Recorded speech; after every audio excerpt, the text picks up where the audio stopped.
এরা ওই চিন্তাগুলা ওই ভয়গুলা হয় না কেন? সাধুরা এগুলা খায় না।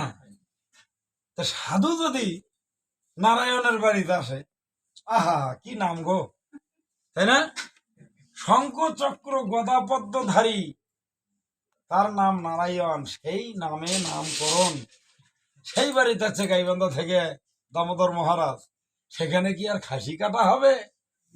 খাসি মনে মনে চিন্তা করছে যে খুব ভালো, খুব ভালো, আজকে আমার কোনো ভয় নেই। কি আছে ভাই? তাহলে তার আর কোনো ভয় নাই। তাই ওরও মঙ্গল, আমরা গীতা পাঠ করছি, আমাদেরও মঙ্গল। মঙ্গল না? কাহারও কোনো অমঙ্গল নেই। অনেক অনেক ধর্মে দেখা যায় রক্ত বার না করলে নাকি ঘরের ভিত্তি হবে না, রক্ত বার না করলে অন্নপ্রাশন হবে না, রক্ত বার না করলে পরে পূজা শুদ্ধি হবে না, মানুষের খাওয়া হবে না। সনাতন বলছে না, আর রক্ত দেখতে চাই না, রক্ত মাখা হাতে আমার গোবিন্দ পূজা গ্রহণ করে না। করে? আমরা জীবকে মারবো না, জীবকে আমরা প্রেম নিবেদন করব, ভক্তি নিবেদন করব। এরা প্রেম ভক্তিতে ভজনা করে এরা ভববন্ধন খোলে, এরা ভবনদী পার হয়ে চলে যাবে, এদের উদ্ধার হবে। বলো জয় জয় রাধা গোবিন্দ প্রেমানন্দে।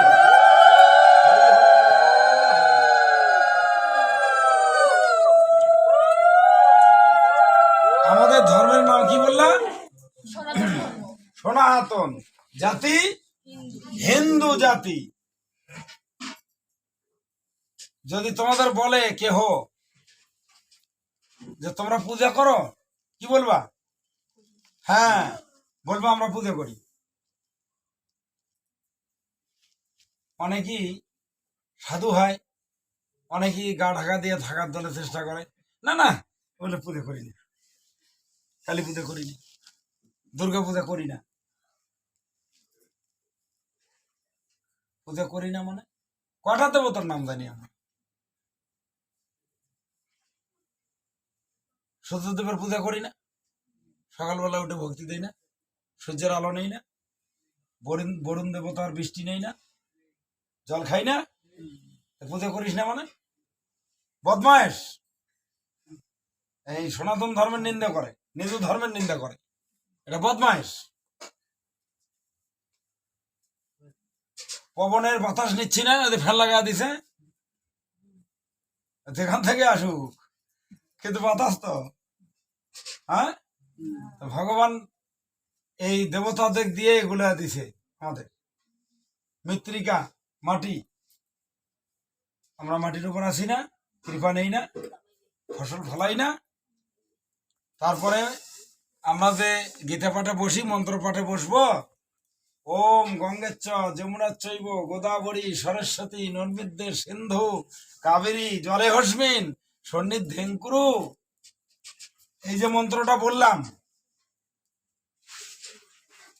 এগুলা নদীর নাম, দেবতার নামে নদী। তাহলে দেবতার নাম উচ্চারণ না করলে তো গঙ্গাই শুদ্ধি হচ্ছে না, দেবতার নিন্দা করে কি করে? ও বাবা, ঠিক আছে তো কথা? আমরা কিন্তু এই ধরনের অন্যায় করতেছি, কিন্তু সাধু হয়ে, সাধু বেশ ধারণ করে নিজ ধর্মের আমরা অপমান করতেছি, কিন্তু আমাদের করা চলবে না। প্রতিটা দেবতাকে শ্রদ্ধা করবা। রাস্তাঘাটে চলতে গেলে যদি কোথাও শিব মন্দির হোক, কালী মন্দির হোক, দুর্গা মন্দির হোক, বুড়িতলা হোক, আর যে তলাই হোক না কেন, সেখানে যায় অবশ্যই তাকে দণ্ডবোধ করবে, ভক্তি প্রণাম করবা, করে যাও। দেবতারা বৈষ্ণব। এইভাবে আমাদের ধর্মের গতিবিধানগুলো করতে হবে। এবার সর্বধর্ম পরিত্যাজ্য মামেকং শরণং ব্রজ, তাই না? অহং তাং সর্ব পাপেভ্য মুখাই স্বামী মা শুচ। এখানে গীতা শাস্ত্রে বললেন যে সর্বধর্ম পরিত্যাগ জন্য। কি কি সর্বধর্ম? ইন্দ্রিয় তৃপ্তির জন্য, যাহা খাই, যাহা পালন করি, যাহা ধর্মের গতিবিধান অনুসরণ করি, সেই সকল সবকিছু তোমরা পরিহার করো। ইন্দ্রিয় তৃপ্তির জন্য আমরা যাহা করি তাহাই মানে অন্য অন্য ধর্ম। তাই বলে এখন মুসলিম ধর্ম বলো না, খ্রিস্টান ধর্ম বলো না। মানে আমার ইন্দ্রিয় তৃপ্তির জন্য আমি যে সকল কর্ম করি, ভগবানের নিমিত্তে নয়, নিজেকে ভালো থাকার জন্য, ভালো রাখার জন্য, ভালো খাওয়ার জন্য। আত্মীয় আসলো, বাবা বাবা খুব ভালো। আত্মীয় বাড়িতে আসলে পরে কি হয়? খাওয়া ভালো হয়, টাকা ঋণ হলেও খাওয়া ভালো হয়, তাই না? জামাইয়ের জন্য আয়োজন সবাই মিলে করি ভোজন, তাই না? খালি যদি জামাই আসে বাবা, আয়োজন তো জামাইয়ের জন্য। কয়টা লুচি খাবে জামাই? একটা দুটোই না হয় খালো। মিষ্টি তো আছে 2 কেজি, সেটাও না হয় খালো। 2 কেজির মধ্যে কটা খাবে? 2টা বা 4টা। আর বাকিগুলো তো সবাই খাবে, তাই না? একজনের জন্য আয়োজন হয়, সবাই মিলে আমরা ভোজনে থাকি, তাই না? তাহলে ইন্দ্রিয় তৃপ্তির যে সকল লালসা, যেগুলা ধর্ম, সেগুলা পরিহার করো। তো পরিহার করে আমাকে স্মরণ লাও। কে বললো? কে বললো এই কথা? ভগবান শ্রীকৃষ্ণ। হরি বল, হরি বল। বলো জয় জয় শ্রীমদ ভগবত গীতা প্রেমানন্দে। হরি হরি বল, হরি বল। ভগবান শ্রীকৃষ্ণ বলল, হে অর্জুন, তোমার ইন্দ্রিয় তৃপ্তির সাধন ভজন উপাসনা, এগুলা নানা রূপে নানা ধর্ম, সেগুলো পরিহার করো। তো পরিহার করে তুমি আমাকে স্মরণ লাও। ভগবান বললেন আমাকে স্মরণ করো।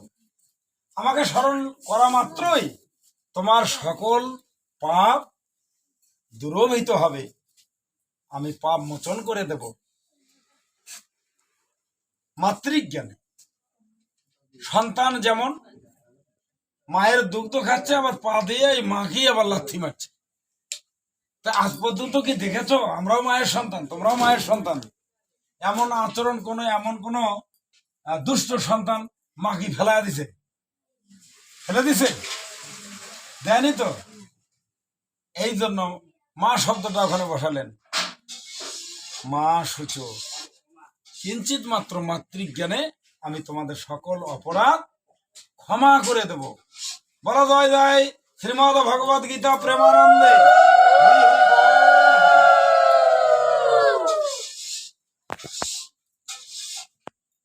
তাহলে এই হলো